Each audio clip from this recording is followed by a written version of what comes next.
Do vazhdojmë me rubrikën Biseda në kuadër të magazinës Info RTKLive, ku do të flasim për zhvillimet e fundit në vend, ku bashkë me ne në studio është Bekim Blakaj nga Fondi për të drejtën humanitare. Zoti Blakaj, mirë se erdhe. Faleminderit për ftesë. Do e nisim këtë bisedë me ftesat e fundit nga gjykata speciale, me thirrjet që po bëhen për ish pjesëtarët e ushtrisë çlirimtare të Kosovës, me një pjesë të tyre për intervistim, disa të tjerë të dyshuar. Si i vlerësoni këto ftesa që po bëhen në një formë më të madhe tani ditëve të fundit? Ka qenë e pritshme në fakt që do të intensifikohen ftesat për ish pjesëtarët e UÇK-s dhe të atyre niveleve më të larta komanduese, pra ka qenë e pritshme kjo, edhe pse është e qartë që jo gjithë prej tyre do të përfundojnë me një akt akuzë apo në ndonjërin prej akt akuzave. Pra është e pritshme që një numër i caktuar i tyre ndoshta s'do të ftohen kurrë më për intervistë, ndoshta disa prej tyre do të ftohen në cilësinë e dëshmitarit, po jam i sigurt se jo gjithë do të përfundojnë me akt akuza nga prokuria specializuar. Kemi parë deklarimet e tyre, shumica prej tyre në fakt janë përgjigjur ftesës, qoftë për intervistim dhe çështje tjera. Mirë po, konsideroni se është bërë sa duhet për këtë çështje, qoftë nga ana e institucioneve apo ka më shumë një heshtje këtë drejtim? Po në fakt tani më pas 4-5 viteve që është që janë themeluar dhomat e specializuar dhe prokuria specializuar nga Kuvendi i Kosovës me një ligj të posaçëm, nuk është që ka ndonjë rol caktuar institucionet vendore, sigurisht janë ato institucionet që janë kompetente për bashkëpunim me dhomat e specializuar, mirë po nuk besoj që nuk ka tani për tani ndonjë rol për të luajtur nga institucionet vendore në lidhje me dhomat e specializuara. Në fakt, vendi ka kaluar tani kanë kaluar zgjedhjet, presim certifikimin e rezultateve dhe formimin e qeverisë së re. Do doja të kaloja me tepër tek fushat e cilën ju e drejtoni. Çka në fakt do pritni nga qeveria e re tek çështja e të pagjeturve dhe krimeve të luftës? Në fakt, çështja e personave të zhdukur është një ndër plagët e hapura që e kemi trashëguar prej luftës dhe unë mendoj që është çështja më e rëndësishme e cila duhet trajtohet me një urgjencë nga institucionet vendore. Ne kemi kërkuar shumë vite më parë dhe s'kemi pushuar së kërkuari që çështja e personave të zhdukur të një farë mënyrë të imponohet në dialogun i cili kishte filluar si dialog teknik e pastaj u shndrua në dialog politik në mes Kosovës dhe Serbisë dhe për fat keq kjo temë nuk është gjetur ende, pra nuk është diskutuar në lidhje me çështjen e personave të zhdukur dhe unë pres që institucionet e reja, pra qeveria e re do duhej që të hartonte një lloj strategjie në mënyrë që të përshpejtohet edhe një herë procesi i hulumtimit dhe i gjetjes së mbetjeve martore, qoftë marrëdhëna masive apo individuale gjithandej, sepse ka vite që ky proces ka ngecur dhe vetëm një numër shumë i vogël i personave që kanë qenë raportuar si zhdukur është identifikuar viteve të fundit. Pra, mendoj që duhet edhe një herë që të ketë një qasje më proaktive nga institucionet vendore dhe me të vërtetë të insistojnë që një ndër temat që do trajtohen në dialogun me Serbinë, sepse besoj që ky dialog megjithatë në një mënyrë ose në një mënyrë tjetër do të vazhdojë. Tema e personave të zhdukur të gjendet aty, si dhe bashkëpunimi juridik për ndjekjen penale të atyre që kanë kryer krimet lufte. Këto dhomat e specializuara që janë krijuar dhe që presim së shpejti të fillojnë ndoshta me akt akuzat e para dhe procese gjyqësore, do të trajtojnë vetëm një segment të caktuar, mirë po gjyqësori vendor, gjykatat e rregullta, dhomat e specializuara për krime lufte qoftë në Kosovë, qoftë në Serbi, duhet bëjnë shumë a shumë që të ndjekun ata që janë përgjegjës për krimet luftes nëse ka provat mjaftueshme. Pra, ky proces nuk gëzon të mbetet vetëm dhomave të specializuara, mirë po edhe gjykatat vendore duhet bëjnë maksimumin që s'paku një numër apo një përqindje e vogël e viktimave të gjejnë drejtësi. Në vazhdimsi shohim edhe deklarimet ndërkombëtare për çështjen e dialogut, për arritjen e një marrëveshje të mundshme me Serbinë. A duhet që të ketë një kurrëzim sa i përket çështjes së personave të pagjetur, zbardhjes së fatit të tyre, apo duhet të vazhdohet thjesht me formën e dialogimit, apo gjenden alternativa tjera? Unë mendoj që është jashtëzakonisht e rëndësishme që kjo temë gjendet në agjendë, pra në rendin e ditës dialogut, çfarë do qoftë ai rendi i ditës, sigurisht që palet edhe me insistimin apo mos them me presionin e komunitetit ndërkombëtar, fuqive të mëdha, do të jenë sigurisht shtyra që shpejt në të ardhmen të afërt të nënshkruajnë një marrëveshje. Pra është e pamundshme që para nënshkrimit të marrëveshjes gjenden të vinë rezultatet, pra të identifikohen apo të identifikohen lokacionet e varrezave masive apo individuale, mirë po është më rëndësi që palët të zotohen, pra edhe nëse nuk ka rezultate deri në përfundim dialogut, spaku një ndër pikat në cilat ata do të dakordohen që të punojnë bashkërisht, do duhet të gjendeshin këto dy, pra çështja e personave zhdukun dhe drejtësia për viktimat e krimeve të luftës. Kemi diskutuar disa herë çështjen e krimeve të luftës, mirë po bëhet aq sa duhet edhe nga gjykatat vendore për këtë çështje dhe po ashtu edhe në aspektin ndërkombëtar. Për më kanë sinqert edhe shoqënia civile, po sidomos komuniteti i viktimave nuk mund të jetë i kënaqur me atë se çka është bërë deri më tash në trajtimin e së kaluarës, në procedimin e lëndëve për krime lufte, pra është bërë fare pak spaku ashtu tregojnë edhe statistikat, nga 111 të akuzuar për krime lufte nga viti 99 deri me tani vetëm dikun 41 prej tyre janë dënuar me gjykime të plot fuqishme në Kosovë. Besoj që edhe në rajon nuk qëndrojnë më mirë. Kjo tregon që nuk është trajtuar në mënyrë duhur. Pra,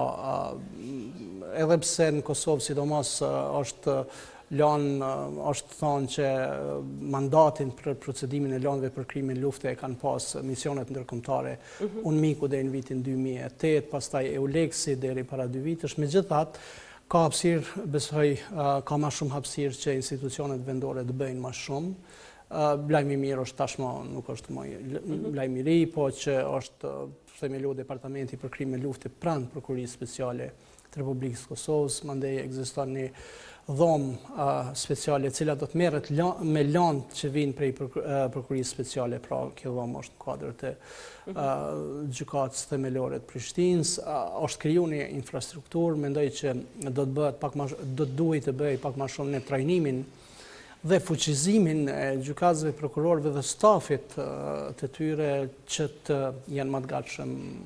që të procedojnë lëndë për krime lufte. Pra, në përgjithësi mendoj që së bë mjaftueshëm duhet bëhet më shumë. Është këto si pasojë e mungesës bashkëpunimit apo janë arsye tjera për shkak që nuk po lëvizet atë sa duhet në këtë drejtim? Kur është fjala për procese gjyqësore për krime lufte, sigurisht barriera kryesore pse s'ka pas sukses të madh është mos bashkëpunimin mes respektivisht mosnjohja e Kosovës nga ana e Serbisë dhe mos bashkëpunimin mes institucioneve të gjyqësorit. Mirë po gjithashtu mendoj që nuk ka pas një vullnet të mjaftueshëm dhe nuk ka pas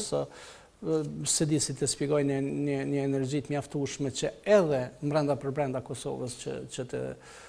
punohet më shumë. Pra, është mundur që të mbledhen prova shumë herët, shumë mirë,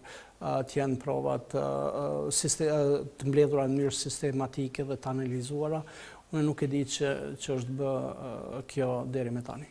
Zoti Blakaj, me duhet të ju ndërprej, pasi që tani do të kalojmë në një linjë të drejt për drejt në Berlin, ku atje kemi gazetarin Esat Husaj, ku për nesër në fakt është paralajmëruar një protest e shqiptarëve në Berlin para Bundestagut Gjerman, të cilët do të kundërshtojnë emërimin e spionit rus si raportues për Kosovën në Komisionin Evropian. Esat, përshëndetje,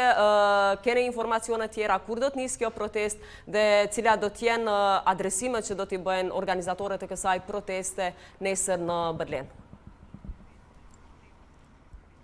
Përshëndetje Meneta, po në për rrjetet sociale, po qarkullon një njoftim se nesër këtu duke filluar në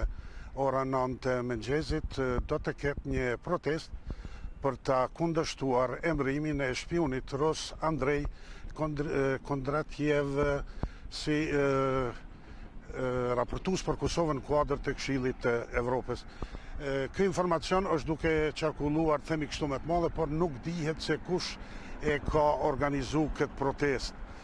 Prandaj pritet që nesër këtu të bëhen bashkëdhëtar, edhe pse, siç e thash më herët, nuk dihet kush e organizon, por moto e kësaj proteste është e duam Evropën, por jo shpion rus. E sa të sigurisht që do të kemi informacione tjera dhe sa i përket kësaj proteste e cila do të mbahet nesër, ajo që thatë edhe ju dhe që ka qarkulluar në rrjetet sociale, se organizimi bëhet nga shoqata mirëgjimtarëve që jetojnë në Gjermani, mirë po sigurisht që informacione tjera do t'i sjellim nesër gjatë edicioneve të lajmeve. Faleminderit për këtë linjë të drejtë për drejtë, e ne do të vazhdojmë tutje me bisedën në studio me zotin Blakaj. Do të kisha dashur të ndalem pikërisht kjo çështje, mundësia e emërimit një spioni rus si raportues për Kosovën. Si e cilësoni këtë duke pas parasysh gjitha ato që janë raportuar sa i përket çështjes së emërimit të spionit rus? Në fakt, unë nuk e di saktësisht se sa është e vërteta, a është e vërtetë që ky person ka qenë spion, po sido që të jetë e vërteta, mendoj që nuk do ishte dashur që një raportues për Kosovën në Këshillin e Evropës të jetë nga Rusia, dikush i cili sipas gjitha gjasave ka qenë edhe në misionin e UNMIK-ut dhe e kanë të kaluar jo shumë të pastër, pra kjo është e papranueshme, mirë po çka dua të vrej unë këtu është që në fakt edhe këto protestat që po organizo kanë nesër në Berlin, po edhe një peticion i shoqërisë civile nuk janë të mjaftueshme që të pengohet ky emërim. Unë mendoj që institucionet duhet të gjejnë kanale zyrtare që të ndikojnë, që ta kundërshtojnë emërimin e këtij personi si raportues për Kosovën pranë Këshillit të Evropës. Pra, nuk besoj që me protesta në Berlin apo përmes peticioneve apo letrave të ndryshme të shoqërisë civile mund bëhet shumë. Duke qenë i vetëdijshëm që jemi në një situatë politike, pra ku nuk jemi ende nuk e kemi një qeveri, nuk kemi institucione as parlament funksional, megjithatë besoj që edhe qeveria e cila është në largim ende ka përgjegjësi ndaj këtij vendi dhe është dashur që të gjejë mënyra ndryshme përmes Ministrisë Punëve të Jashtme apo kanale tjera që me të vërtetë reagojë dhe mos bëhet punë e krym për neve kosovarëve që të jetë i emëruar ky person si raportues për Kosovën pranë Këshillit të Evropës. Duke pas parasysh situatën në të cilën gjendet Kosova, mungesa e liberalizimit të vizave dhe çështje tjera që lidhen me agjendën evropiane, integrimi evropian, so do të ishte i favorshëm emërimi i tij apo në fakt a do të pengonte apo do ta vështirësonte edhe me tej këtë punë? Unë nuk jam njohës i mirë i funksionimit të këtyre institucioneve evropiane, po si laik kam vërejtur që raportues kanë një rëndësi jashtëzakonisht madhe, roli i tyre është i madh dhe më kujtohet për shembull zonja Tanja Fajon ka bërë një punë të jashtëzakonshme, po të ishte një person i cili nuk do të ishte themi familjar me Kosovën dhe nuk do të kishte përkushtim, mund të bënte edhe dëm, po ma merr mendja. Pra mendoj që kjo mund të sjellë kokçarje për Kosovën, emërimi i këtij personi, prandaj me të vërtetë është rëndësishme që të reagohet po në mënyrë institucionale gjithsesi. Presim të shohim në fakt emërimi mund të bëhet nesër apo pas nesër, kështu të paktën është raportuar edhe nga Brukseli zyrtar, mirë po do të kthehemi te çështja të cila e ndërpreva më herët tek çështja e dënimit të krimeve të luftës. Kemi parë dënime mirë po jo dënime të mëdha. Cilat janë pengesat kryesore në këtë aspekt? Tek Serbia është mungesa e mos denoncimit të këtyre rasteve, theksove mungesa e mos bashkëpunimit, mirë po edhe në Kosovë ka pasur disa raste mirë po jo aq rastet e theksuara. Po mendoj prap ta nënvizoj edhe një herë mungesa e bashkëpunimit është ai problemi kryesor, mirë po nëse shërbehemi pak me përvojën edhe të tjerëve, megjithatë ekziston një bashkëpunim mes prokurisë speciale për krimin e luftës në Serbi dhe asaj në Bosnjë Hercegovinë dhe në Kroaci. Dhe në disa raste bashkëpunimi mes tyre ka qenë jashtëzakonisht i frytshëm, mirë po në disa raste tjera nuk ka pas, sipas gjitha gjasave, nuk ka pas ndonjë vullnet politik dhe shumë lëndje neglizhu. Pra edhe po të vendoset një bashkëpunim i duhur, mund të ketë probleme, mund të ketë neglizhenca, apo mosvullnet që të procedohen lëndë. Mirë po, ajo që ka është rëndësishme është që me të vërtet hetuesia dhe prokuria duhet të mbledh sa më shumë që është e mundshme fakte, e duke pas parasysh që tashmë jemi në distancë kohore mbi 20 vite prej kryerjes së krimeve, atëherë jemi kogja pesimist sepse tashmë s'mund të bëhet fjalë për prova forenzike, dokumentacionet janë krejt pakta dhe ato që janë mund të jenë në arkivat e institucioneve të sigurisë të Serbisë, pra nuk janë të qatshme për Prokurinë, Departamentin për krime lufte pranë Prokurisë Speciale të Republikës Kosovës, e sa i përket dëshmitarëve, sigurisht që edhe dëshmitarët okular të mbijetuarit e ngjarjeve të mërshme të luftës ndonjëherë mund të mos jenë sakt deklaratat e tyre për shkak kësaj distance kohore mbi 20 vjet. Pra, është goxha e vështirë që të dëshmohen, pra të dokumentohen krimet dhe të bëhet lidhja e krimeve me personat caktuar që i kanë kryer ato në procese gjyqësore. Pra, pa marrë parasysh që shumë persona, shumë ekspertë përmendin që krimet e luftës nuk parashkruhen, pra mund të ndodhin edhe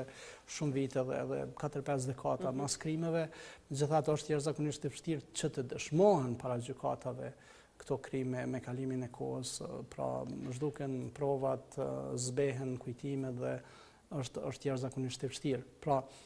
nuk ka kohë për të humbur, duhet një përkushtim tani maksimal dhe themi 10 vite të ardhshme procedohet sa më shumë raste që është e mundshme. Si fond për drejtën humanitare, keni kërkuar të dhëna shtesë, qoftë përmes bashkëpunimit që e keni edhe me fondin për të drejtën humanitare në Serbi,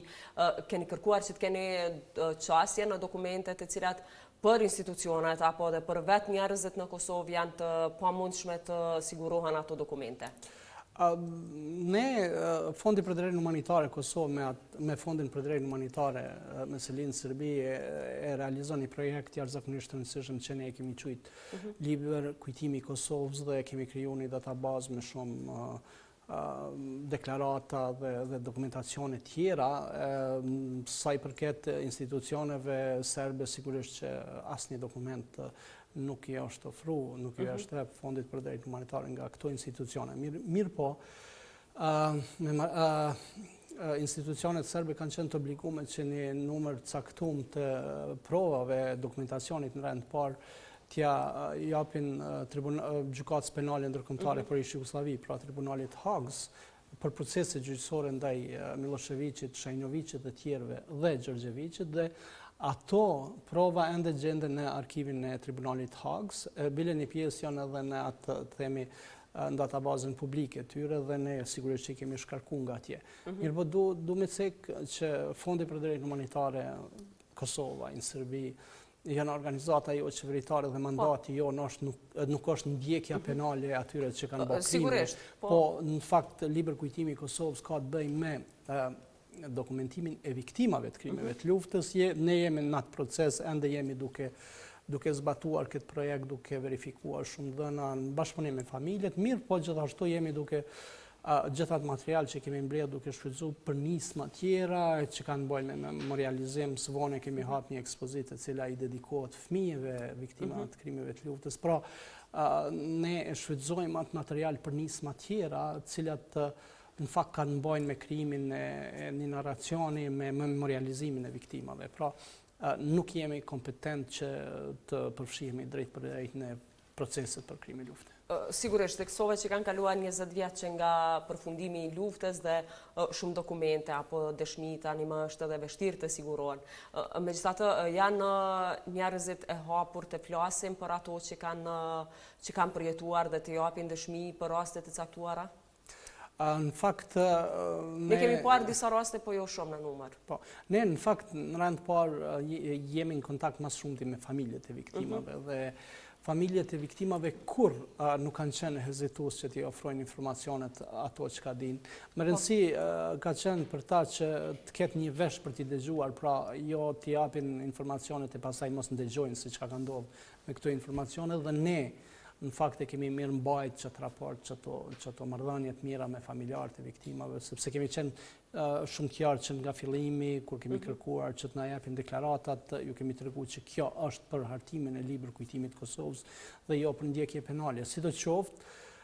Sidoqoftë ka dëshmitarë ende cilët janë gatshëm që të flasin, t'i dhojnë deklaratat e tyre, informacionet që i posedojnë, po për fat keq shumica dërmuese e tyre janë persona që vinë nga komuniteti i viktimave, apo kanë mësuar në një farë mënyrë, kanë qenë viktima, ndërsa ata që kanë qenë përgjegjës për kryerjen e këtyre krimeve janë raste jashtëzakonisht të ralla që dëgjohet që dikush prej tyre është i gatshëm ma tregu për atë se çka ka ndodhur. Ka pas disa raste edhe në procese gjyqësore bile edhe në Serbi, në 2-3 raste, mirë po është jashtëzakonisht e vështirë, sepse ata frigohen edhe prej ndjekjes penale dhe sigurisht që ma të lumtur janë kur nuk tregojnë se çka kanë bë apo çka kanë pa gjatë luftës. Kur nuk e zbulojnë të vërtetën. Zoti Blaka, faleminderit sot për kohën dhe intervistën. Faleminderit për ftesën. Të nderuar shikues, pas pak do t'ju sjellim të reja të kryesore nga sporti, ku me ne do t'jetë Valon Jakupi.